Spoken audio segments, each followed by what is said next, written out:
In last week's Torah portion, Shemini, we studied the laws of kosher animals and birds. We learned about the various signs that signal a specific animal's pure or impure status. Is it kosher or non-kosher?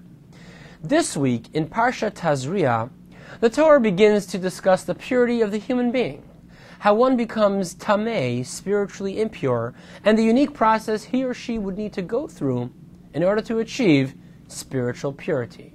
Interestingly enough, the Midrash points out that this order, where the purity of man is discussed after the animals, parrots the identical sequence of events in the 6 days of creation.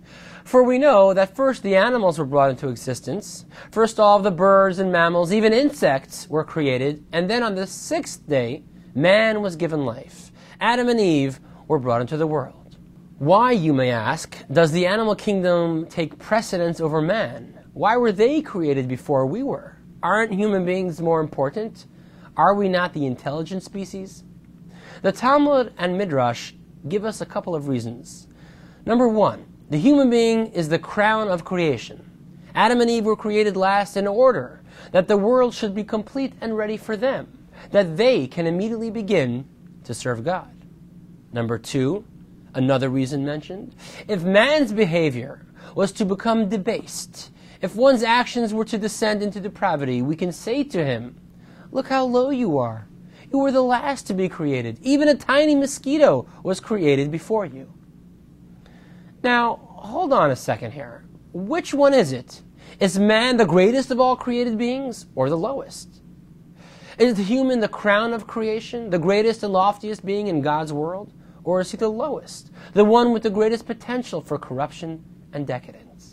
Rabbi Shneir Zalman of Liadi, the founder of the Chabad movement, explains in the Tanya that man was created as a composite, with a lofty divine soul that is truly a part of God, yet enclosed in a corporal body created from the earth itself. Man's inner divine consciousness causes him to gravitate upward, toward behavior that is godly and sacred. In that regard, he truly is the loftiest of all creation.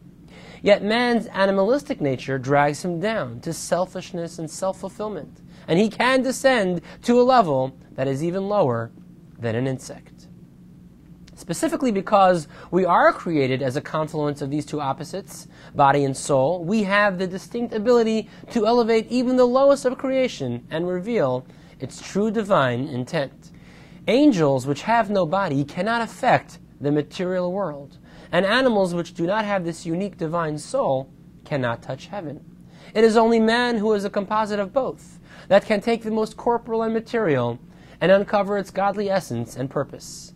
Man who was created from the earth, me Adama, has the awesome ability to touch the divine, Adameh le'elyon, to be akin to the one above and bring heaven down to earth. I'm Rabbi Benny Rappaport, and thank you for joining us.